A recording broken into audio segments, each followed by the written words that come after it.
اللہ اللہ حضرت عمر کا بیٹا مصر گیا، وہاں سے کمائی کر کے لایا، تجارت کرنے گیا، لاکھوں کا مال۔ کون سا باپ ہے دنیا میں جس کا بیٹا باہر سے پیسے لے کے آئے تو ابا تفصیل پوچھے کہ بیٹا کہاں سے کمائے، کہاں سے لایا، کتنے ملے، کیوں آئے؟ کون سا باپ تفصیل پوچھتا ہے؟ ابا تو کہتا ہے لا صحیح، اور تعریفیں کرتا ہے میرا بیٹا بڑی کمائی کرتا ہے۔ کبھی پوچھا ہے اس سے کہ ڈیوٹی صحیح دیتا ہے کہ نہیں؟ کبھی پوچھا ہے کہ تو ایمانداری کی روزی لاتا ہے کہ حرام کی کماتا ہے؟ یہ باپ کی ذمہ داری ہے، یہ اماں کی ذمہ داری ہے۔ پھر کہتا ہے بیماری کیسے آ گئی، پریشانی کیسے آ گئی؟ تو نے کبھی سوال کیا اپنی اولاد سے؟ حضرت عمر فاروق رضی اللہ تعالیٰ عنہ کا بیٹا مصر سے پیسے کما کے لایا تو جناب عمر نے بلایا، فرمایا بیٹے اتنی تو تیرے پاس راس ہی نہیں تھی، تھوڑے سے تو پیسے لے کے گیا تھا، اتنی کمائی کیسے ہو گئی؟ اتنے تو پیسے نہیں تھے صاحب، کہاں سے کمائی لائے؟ اس نے کہا ابا جی وہ جو میرے چچا ہے نا مصر کے گورنر، آپ کے دوست، انہوں نے میری مدد کی ہے۔ فرمایا جتنے لوگ گئے تھے سب کی ہے مدد اس نے؟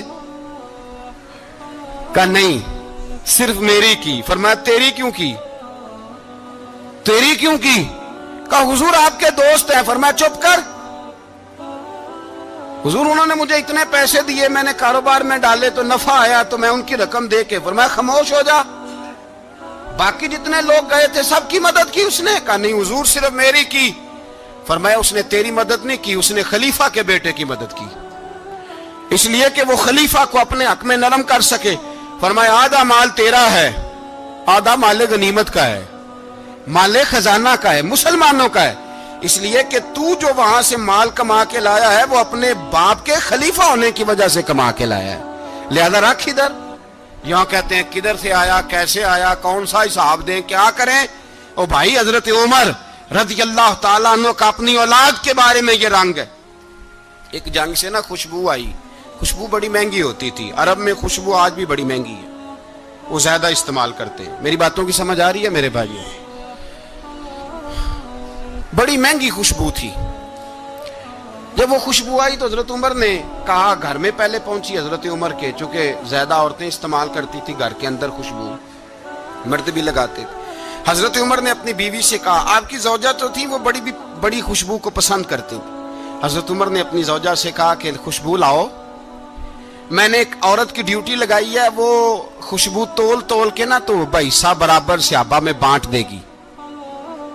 تو آپ کی زوجہ کہنے لگی کسی بی بی کی ڈیوٹی لگانے کی کیا ضرورت تھی، میں جو موجود تھی میں بانٹ دیتی ہوں تول کے حصہ برابر۔ آپ نے فرمایا نہیں تو رہنے دے، وہ فلانی بی بی بانٹے گی۔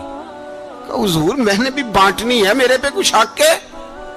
آپ نے فرمایا نہیں تو تفصیل نہ پوچھ، تو خوشبو دے دے، کوئی اور بانٹے گی۔ خاتون خانہ تھی نا، کہنے لگی نہیں مجھے بھی آج آپ کو بتانا ہی پڑے گا کہ کوئی جو بانٹ سکتی ہے تو میں کیوں نہیں بانٹ سکتی؟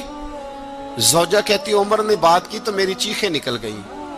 حضرت عمر فرمانے لگے جب تو خوشبو بانٹے گی نا تیرے ہاتھوں کو بھی لگے گی، تیرے دوپٹوں کو بھی لگ جائے گی۔ اگر رب کریم نے مجھ سے سوال پوچھا کہ عمر خوشبو تو مسلمانوں کی تھی، تیری بیوی کے دوپٹے کو کیوں لگ گئی، تو میں اللہ کے حضور کیا جواب دوں گا؟ اگر اللہ نے یہ سوال کیا کہ تیری بیوی نے کیوں لگائی، وہ تو حصہ تھا مسلمانوں کا، تو نے تیری بیوی نے کیوں لگائی؟ تو فرمایا میں نہیں چاہتا کہ اللہ کے حضور مجھے اور تجھے باز پرس ہو، لہذا کسی اور کو بانٹنے دے۔ زوجہ روئی اور تڑپ کے کہنے لگی عمر مجھے لگتا ہے صبح قیامت بھی تیری بیوی ہونے کی وجہ سے اللہ مجھے جنت عطا فرما دے گا، تیری زوجہ ہونے کی برکت سے۔ بھائی یہ معیار رکھا، خدا کی قسم ایسا شخص تاریخ میں دوبارہ نہیں آیا۔ اتنا بڑا آدمی، اتنا بڑا شخص، اتنا بڑا آدمی، اور پھر رنگ یہ ہے کہ عمر 22 لاکھ مربع میل کا حکمران، 22 لاکھ، اور کھجور کے درخت کے نیچے مٹی کا ڈھیلا لے کے سو گئے ہیں، پرواہ کوئی نہیں، کوئی مسئلہ ہی نہیں۔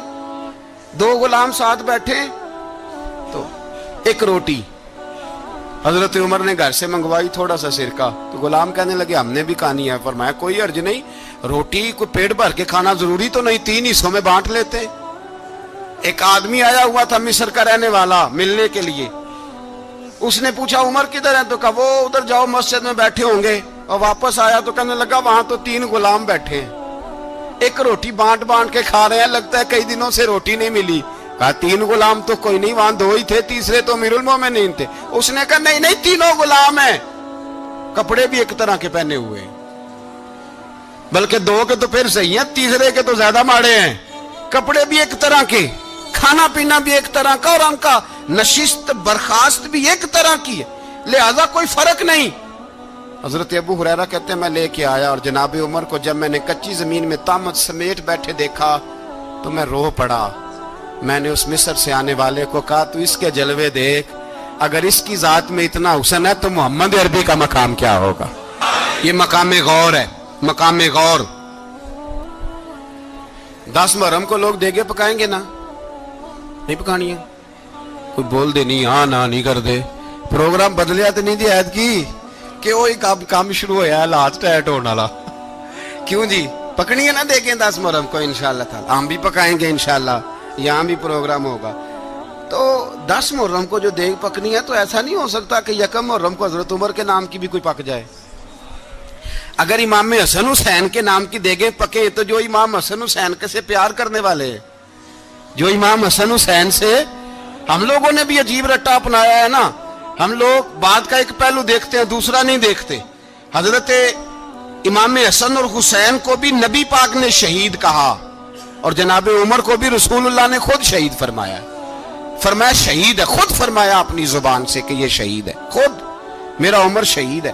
تو ان کے نام کی دیگ نہیں پکنی چاہیے, اس طرف نہیں ہماری توجہ ہونی چاہیے. اور اہل بیت نبو, یہ بات میں پہلے بھی کرتا ہوں, آج پھر کرنا ضروری سمجھتا ہوں. اہل بیت کا پیار سن لو کان کھول کے.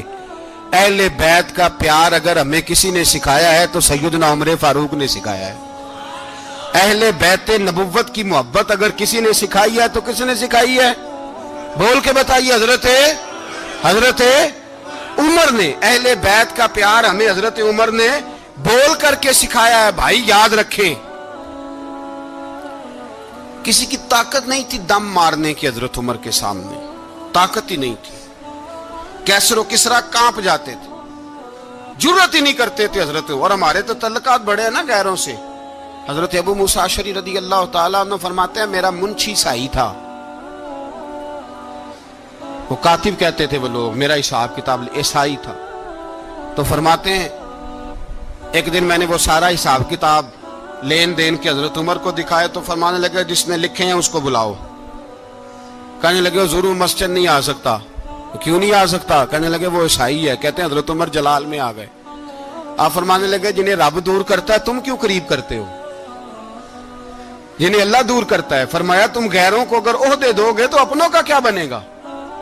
اگر تم غیروں کو عہدے دو گے تو اپنوں کا. یہ سوچ ہے جو آج برما کے مسلمانوں کے لیے بھی ضروری ہے. کہا اگر تم غیروں کو عہدے دو گے تو اپنوں کا. ہم نے غیروں کو عہدے دیے تو دیکھا نا اپنے کس طرح کاٹے جا رہے ہیں. غیروں کو جو عہدے دے دیے یارانے سارے غیروں سے, روز دعویٰ ہوتا ہے چین ہمارا سجن ہے, چین ہمارا دوست ہے. او بھائی دوست ہے تو اس سے کہو نا کہ برما تو تمہاری ایک چھوٹی سی ریاست ہے, چین کے بغیر تو وہ سانس بھی نہیں لے سکتا. اس کو کہو نا اس حکومت پہ دباؤ ڈالے. لیکن ہم لوگوں نے غیروں کو عہدے دیے تو اپنے پس گئے. حضرت عمر کہتے تھے ذمی کا ہم ادب کریں گے, ذمی کافر کا ہم, ایسا کافر جو مسلمان ریاست کو قبول کرے, بدامنی نہ پھیلائے. ایک آدمی کو آپ نے دیکھا آنکھوں سے نابینا ہے اور بھیک مانگ رہا ہے, تو حضرت عمر کو نظر آ گیا. فرمایا کون ہو؟ اس نے کہا میں یہودی ہوں. فرمایا بھیک کیوں مانگتے ہو؟ کہا جب تک تندرست تھا مسلمانوں کو جزیہ دیتا تھا, بوڑھا ہو گیا ہوں کیا کروں. حضرت عمر نے گھوڑے کی پشت پہ بٹھایا, کافر کو گھوڑے کی پشت پہ بٹھایا اور بٹھا کے مدینے لائے. حضرت علی شیر خدا